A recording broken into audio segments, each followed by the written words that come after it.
What if the person you loved most, the one who shared your home, your meals, your life, wasn't who you thought they were?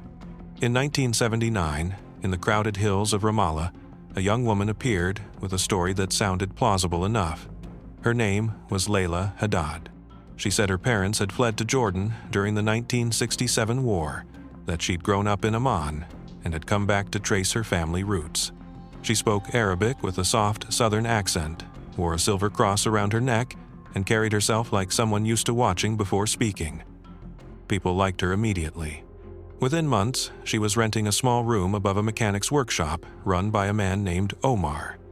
He was quiet, proud, the kind of man people trusted just by looking at him. A year later, they were married. And no one in that neighborhood, not Omar, not his brothers, not the local imam who blessed their union, ever suspected that Layla Haddad was not Palestinian, not Muslim, not even who she claimed to be.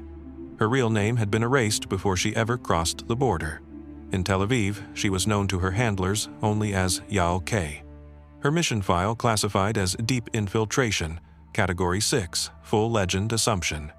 She wasn't there to steal documents or set off bombs. She was there to listen, to blend in, to live. Her cover was her weapon, and her heart was her liability. But before that quiet wedding, before anyone called her Layla, she'd spent 18 months studying dialects, memorizing a new childhood, learning to pray in unfamiliar rhythms. Every biographical answer had a reason behind it. Every lie had a lineage. Still, she knew one day something would slip. A word, a name, a memory surfacing from the wrong world. Because the longer you live inside a lie, the harder it becomes to remember where the truth ends. Two questions hung over her mission from day one. How far could she live this second life before it became real? And if she succeeded, if she survived, who would she be left as? The safe house analyst who built her legend called it Operation House of Glass. The metaphor wasn't accidental. She would be visible from every angle, surrounded by people who noticed everything. A place where nothing stayed private for long. Her handlers briefed her with blunt precision. No electronics, no written notes. Every message would go through coded conversation fragments passed via the market. Once a week, no deviations. Yael, now Layla, crossed the Allenby Bridge under a false Jordanian passport on a mild spring morning. She entered Ramallah as if stepping through a mirror. Her hair darker, her skin tanned from weeks in open sun, carrying only what her file said she should own. 2 photographs, one of a supposed aunt, and a letter of recommendation forged from a non-existent cousin. Within days, she'd charmed half the neighborhood. Her story of displacement echoed too perfectly with those around her. Sympathy became her camouflage. People wanted her to belong. Omar hired her to keep his workshop books. He thought she was shy. She thought he was safe. Their relationship wasn't part of the operational plan, but her handlers didn't stop it. A wife, after all, is the last person anyone suspects. By the second year, she was the center of a dozen small lives. School children stopped by her stall. Women borrowed her spices. Men asked Omar for her pickled lemons. The illusion had fused with reality, indistinguishable even to her. Sometimes she forgot to switch languages in her own mind. And yet, beneath that surface normality, risk pressed in from every direction. The first, paperwork inconsistency. A cousin's name on her identity card that didn't exist in municipal records. A clerical error that could expose everything if a single officer became curious. The second, a pattern of absences. Every Thursday afternoon, she disappeared, supposedly to visit a sick aunt in Al-Bayre. In truth, she trekked to a hidden drop 2 kilometers away, leaving coded market receipts. Omar never asked where she went, but others began to. The tension grew in visible threads between her lives. Her Mossad contact insisted the cover was solid. She wasn't so sure. Children remember names differently than adults, and one boy in the street, maybe 12, had once said his father recalled a Layla from Amman who didn't match her age. A coincidence, her handler said.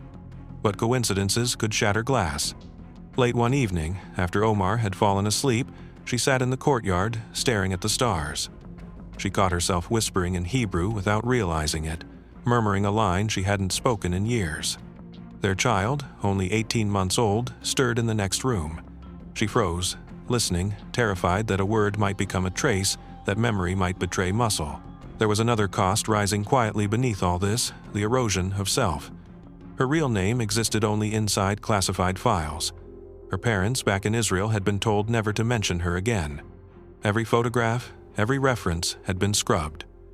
If she died inside her legend, there would be no funeral, no homecoming, no grave under her real name. One morning, as she prepared to leave for the market, she caught Omar looking at her differently. She couldn't tell if it was love or doubt. He asked a casual question, why her Arabic sometimes sounded like she'd learned it elsewhere. She laughed it off. He smiled back, but his eyes held the question. That night, she reported nothing in her coded message. She didn't want the operation reassessed or her life uprooted. She told herself it was nothing, that suspicion passed like weather. But deep down, she wondered, if he ever discovered her truth, would he hide it or hand her over? By now, she wasn't sure if she feared discovery because it would end the mission or because it would end her marriage. Somewhere inside those contradictions, her loyalty blurred, and the question hung, quiet but unrelenting, when the lies you live are the only thing keeping you alive, how do you know when you've already disappeared? It began as a whisper, not from an informant, not from a handler, but from her own reflection. A doubt that refused to stay buried. She had crossed borders, changed names, built a life made of rehearsed truths. But for the first time, Yael noticed that she no longer reacted when someone called her real name in her memory. She couldn't hear it. It meant nothing. Layla Haddad fit better now. The rhythm of the Arabic, the way the neighborhood women said it, rolling it in their throats with affection. She told herself that was good. It meant the disguise had become complete. But deep down it felt less like mastery and more like loss. The longer her son grew, the more impossible the distinction became. He was not an asset. He was not a cover detail. He was real. When he laughed, she remembered nothing of Tel Aviv, nothing of training, nothing of the mission, just the living weight of what she could never explain. Still, the operation demanded perfection. She had orders to monitor conversations around Omar's workplace, especially a cousin who had recently joined a charity operating out of Nablus. The intelligence would feed larger networks. She didn't ask questions she wasn't cleared to know. When she wrote her weekly coded message, she began leaving out small details, omitting Omar's temper, his questions about her family, his sudden silences. She told herself it was irrelevant, but what she was really doing was protecting him. Then, without warning, her contact in the market didn't appear. 2 weeks passed, no sign of him, no update. And in the silence, fear took root in new dimensions. On the 3rd week, she found a folded note in the spice stall where the sugars were stored. The handwriting wasn't her handler's. It was formal, unfamiliar. It told her only one thing: check channel blue. That meant the extraction line had been reopened. Her cover might be compromised. She waited until dark, then activated the dead route, a cautious 3-hour loop through old alleys where stray dogs and flickering lamps were her only company. Inside a decaying storeroom, she found the relay. A faint click, a burst of static, then a voice she didn't know. The message was cold. Your section has been flagged. Your current file listed as volatile. Await recall confirmation. Then silence. Volatile, that meant her name had appeared somewhere it wasn't supposed to, either in a captured network file or a cross-border intelligence brief. Mossad would never say it directly, but volatility meant time to disappear. That night, she sat beside Omar as he repaired a radio. She watched his fingers, steady and sure, and wondered how many versions of herself he would grieve if she vanished tomorrow. She couldn't tell if the ache in her stomach was fear or guilt, maybe both. The next morning, a new rumor spread through town. Collaborators had been arrested in Bethlehem. 2 had confessed under interrogation. Her first reaction was denial. She had never been sloppy.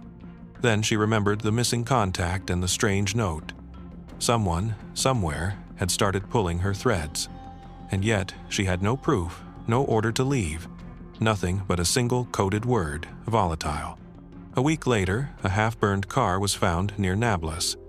Locals said it belonged to a Jordanian trader. The name matched the identity of her vanished handler. That night, she received a new set of instructions through the drop. The handwriting was neat, the phrasing crisp, too crisp. It asked her to prepare family extraction coordinates for safety. That line had never appeared in any previous protocol. Family extractions were forbidden. Mossad didn't move civilians unless they were assets. She burned the note after reading it, but the implication lingered. Someone inside headquarters knew about the child. That detail existed nowhere in her original file. Someone was watching her from the inside. For 2 years, Yael had believed her handlers were the architects of her deception, that every order came from a clean, structured command chain. But the recall message forced her to reconsider everything. If her identity had leaked, it could have only come from 2 places, the operation itself or someone inside Mossad. Days later, when the radio crackled again, the voice was not the one from Tel Aviv. It was a woman, calm, deliberate. "You will remain where you are," the voice said. "Higher office needs continued presence. The earlier notice, disregard. Communication breach confirmed." Yael froze. If breach confirmation was real, that meant someone inside their own service had tried to pull her out without authorization. It wasn't protection, it was control. Across Jerusalem, internal auditors within Mossad's own division would later uncover a much darker layer. A competing officer had been running a shadow file on her, testing loyalty metrics against live field assets. Her extraction order wasn't safety protocol, it was bait. If she obeyed, they'd measure her compromise threshold. If she ignored, she proved value. She never learned this. What she did feel was something colder than betrayal, redundancy. The next month, Omar's brother, Khaled, came home early from Nablus. He brought news. "They say the Israelis captured a woman near Jericho pretending to be one of us." He looked directly at her when he said it. She smiled, pretending confusion, but inside, panic surged like fever. That night, she discovered her son's birth certificate missing from the house drawer. Omar said he'd sent it to register him for school. Her hand trembled as she folded laundry, wondering whether someone at the municipal office was checking birth validity records, the same department that could trace her fake Jordanian origin. She contacted the relay again. Static answered. Twice, she recited the phrase that meant urgent abort request. No response. For 2 days, she waited. On the 3rd, the reply finally came. Abort not authorized. Deep embedment continues. She walked home in silence, realizing what that meant. Her handlers were refusing extraction not out of confidence, but indifference. She had become less of an agent and more of an experiment. How long can a human being survive when their reality is entirely manufactured? At night, she lay awake beside Omar, whispering quietly to herself. She wasn't sure which language escaped her lips anymore. His breathing was even and trusting. The house was silent except for the faint hum of a life she built on quicksand. The next morning, word spread that Khaled had been detained at a checkpoint. Omar vanished for half a day, and when he returned, he didn't speak. Only late at night, with the lamp between them, did he finally ask, "Layla, what are you not telling me?" No training manual, no rehearsed line could answer that. Everything she said would destroy one world or the other. In that moment, she saw the entire network of lies closing like a hand around her life. Mossad's rules, Omar's faith, her son's future, all tightening from opposite sides. Before dawn, a single phrase arrived through a coded whisper on the radio. Internal containment initiated. You are seen. Seen, the one word no embedded agent ever wants to hear. What it meant, she didn't know. Whether her husband's eyes now carried recognition, whether her own agency had turned against her, the message gave her no certainty. Only this, somewhere, the truth had begun to leak. And there was no clear way out that didn't risk destroying everything she had built. The next week passed like a fever dream. Khaled remained missing. Omar barely spoke. The workshop felt quieter, like every voice there was listening for something unsaid. Every time someone greeted her, Layla smiled the same gentle smile she had practiced for years. But behind her teeth, everything shook. A courier from Nablus dropped off supplies at the garage. A new shipment of engine parts, bolts, tools, filters. Nothing unusual except the invoice had her name handwritten on the corner, not Omar's. When she asked why, the courier shrugged, said Omar had asked him to. It meant one of 2 things. Either her husband was protecting her under new suspicion, or setting a quiet test to see what she'd reveal. She prayed it was the first. That night, she couldn't sleep. Her son stirred beside her, breathing softly. Omar came in late, smelling of oil and cigarettes. He said nothing, just rested his hand on her shoulder once before turning away. False calm settled over the house like dust. For a few days, it even felt normal again. Women came by to gossip, children shouted from alleyways, and she forced herself to laugh. She wanted, desperately, to believe the danger had passed. Then, on Thursday morning, the market drop failed again. No mark, no signal, no coded arrangement. Her instructions had always been simple. If communication failed 3 consecutive cycles, she was to trigger abort logistics. Take the family north under cover of a pilgrimage. Wait 10 kilometers from the border until a vehicle approached with prearranged colors. That morning, she packed quietly. A half-filled bag, documents, cash, and her son's wool blanket. She didn't tell Omar. She only said she might visit the aunt again, the same excuse she'd used 100 times. He nodded without looking up. On the street, the air smelled of rain. She almost turned around twice, but didn't. Habit guided her more than courage. Halfway to her checkpoint route, she saw a black truck parked where no truck had ever been before.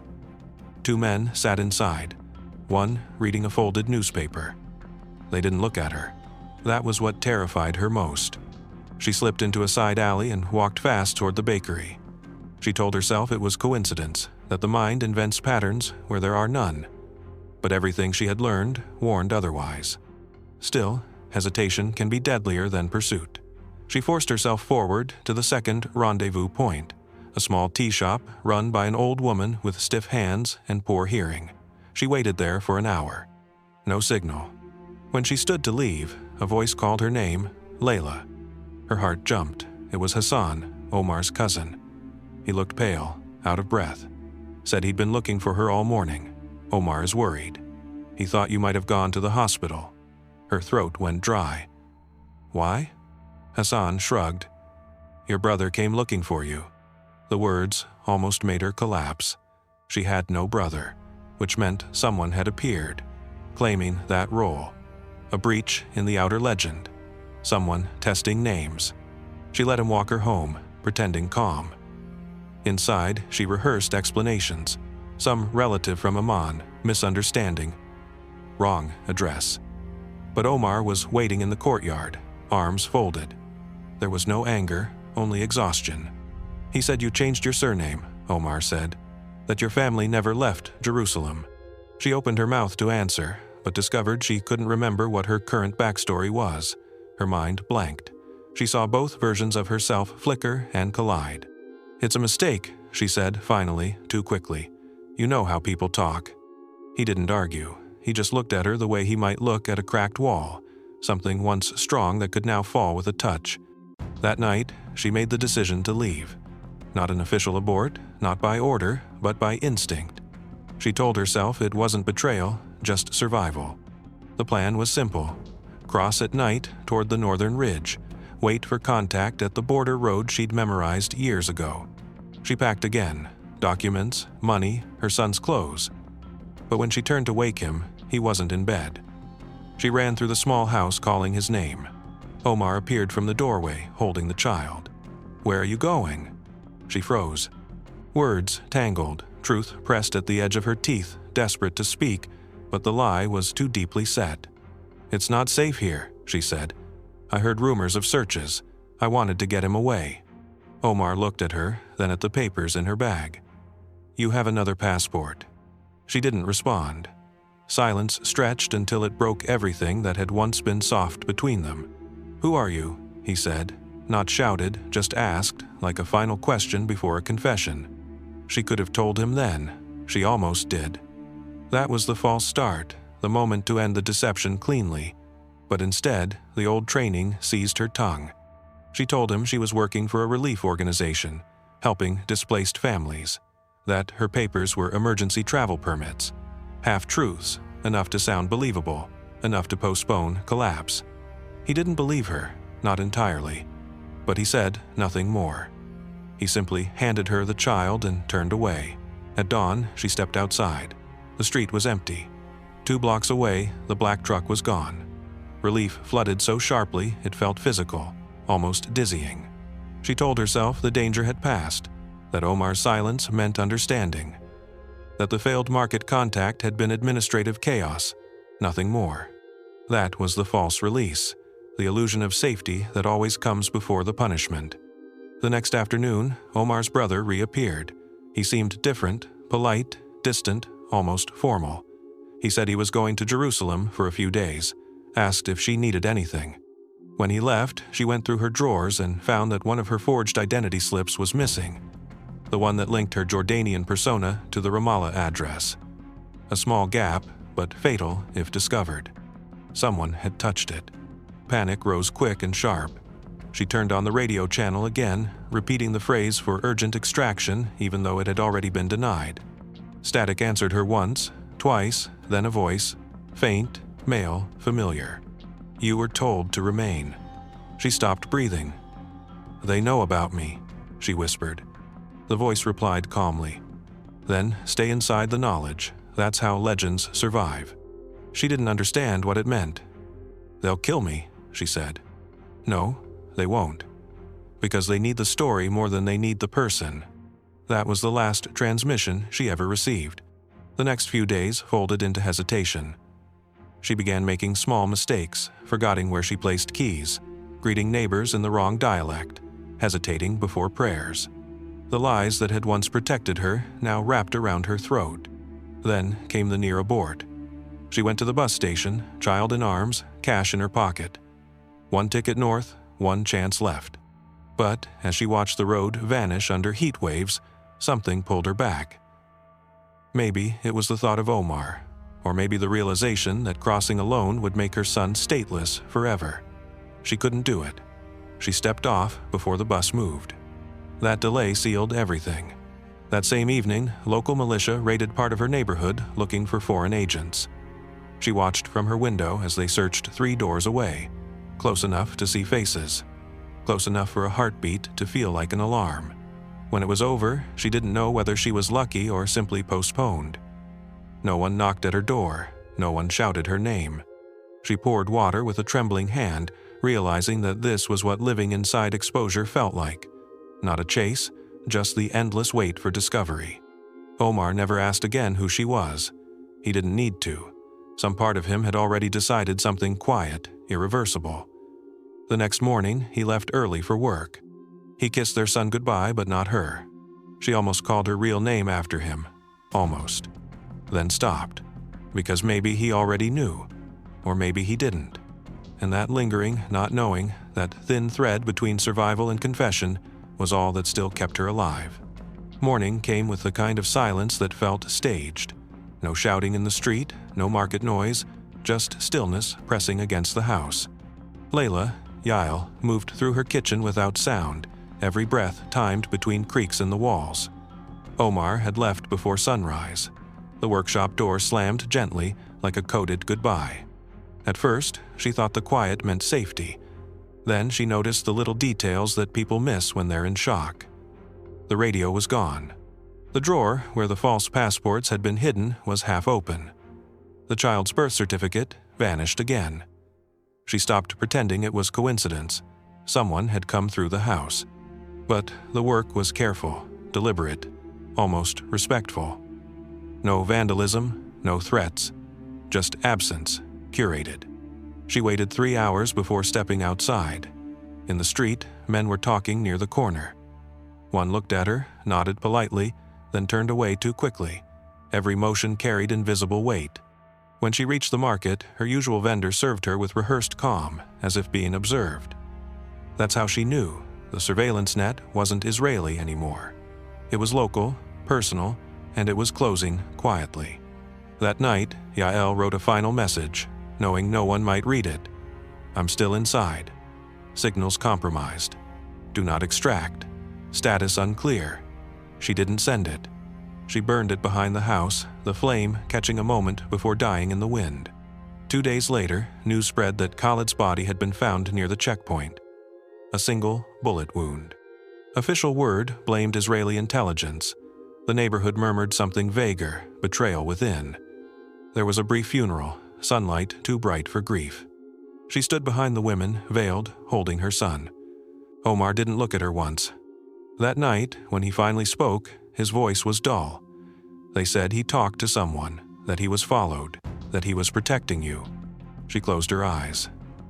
In every mission, there's a rule. A lie always recruits an innocent to carry its weight. She hadn't known Khaled understood anything. But maybe he had, maybe the quiet politeness, the missing document, the formal goodbye had all been part of his way of averting exposure. Now he was gone. Her deception had devoured him. She waited for the recall order that never came. Mossad's attention shifted to other fronts. The internal breach that had once marked her file as volatile was contained by bureaucratic indifference. In Tel Aviv's files, her operation remained open but inactive, frozen in a state called ambient embedment. The kind of status that meant we've lost contact, but not yet deniability. For her, that was the same as being erased. Years after Khaled's death, her name would quietly reappear inside a Mossad debrief summary, referenced only as asset exposure variant. The lesson filed from her case became doctrine. An identity that integrates emotionally ceases to be operationally stable. On paper, analysts called it human contamination. In practice, it meant no agent would ever again be authorized to form a family inside hostile territory. The ripple went further. One internal review documented that the agency had used her ongoing cover to mask a separate channel of misinformation, feeding false intelligence through her unknowing intermediaries. Her entire life had become an invisible conduit for disinformation, even after she'd stopped sending reports. The truth she'd gathered never mattered. What mattered was the illusion of continuity. Locally, the aftermath turned Ramallah inward. Rumors sharpened suspicion. People began vetting new arrivals with paranoid precision. The neighborhood she had once called home fractured along invisible trust lines, families accusing families, cousins avoiding each other, marriages breaking under unprovable suspicion. Her cover had worked too well. She left an ecosystem allergic to intimacy. In Tel Aviv, her handler was reassigned to logistics. During an inquiry, he was asked why extraction wasn't pursued earlier. He gave the only answer he could. Unclear, command visibility. Which was true, but incomplete. The deeper reason was fear of precedent. If one embedded agent broke down emotionally, the entire methodology risked scrutiny. Better to let her disappear quietly than acknowledge that empathy had compromised intelligence. For 2 years, faint intercepts suggested her presence somewhere near the coast. Then, nothing. The legend dissolved naturally, just as the architects had intended. In operational history, that's considered efficiency. The cost of deception is never clean. The agency survived, refined, evolved. But for Yael, the damage was cellular, something too small and persistent to be classified. Living 2 names for too long rewired her reflexes. Even after escaping, she couldn't stop filtering her speech, monitoring tone, scanning faces for suspicion that no longer existed. Freedom felt like exposure. The child, innocent DNA of a constructed marriage, grew up asking questions she couldn't answer. When he was old enough, she told him fragments, a story about being on the wrong side of a border too long. He stopped asking. The Mossad psychologist who later reviewed her file wrote a single understated line. Identity mission breach resulted not from operational error, but temporal overextension. The legend consumed the host. The phrasing almost sounded medical. Maybe that was the only way institutions can describe heartbreak without flinching. Omar's name never entered the official record. In the agency's system, he remained a non-cited local variable. But somewhere, in an untraceable archive, access locked, time-stamped but never read, sat a small, encrypted note she once smuggled through an unused channel. He was kind. He didn't deserve any of this. Mossad never decrypted it. It wasn't intelligence, it was confession. Even before the operation formally closed, components of its failure began mutating. The resistance cells Yael had monitored used her supposed sightings to justify purges of suspected collaborators. Mossad analysts misinterpreted those same purges as confirmation that her identity remained intact. Each side saw what it needed to see. Months before command archived her status. One analyst recommended using the dormant identity Layla Haddad as a shadow signature in future misinformation. Her cover, once human, was recycled as propaganda infrastructure. Her life's fiction outlived her body of work. It was bureaucratically perfect and morally hollow, the ultimate success masquerading as closure. In spycraft, victory rarely announces itself with triumph. It arrives quietly, disguised as a lesson no one wants to admit they've learned. Yael's lesson lingered longer than her name. Truth is not the opposite of deception. It's what deception feeds on to survive. And in the end, when the world forgets you existed, your greatest risk isn't exposure.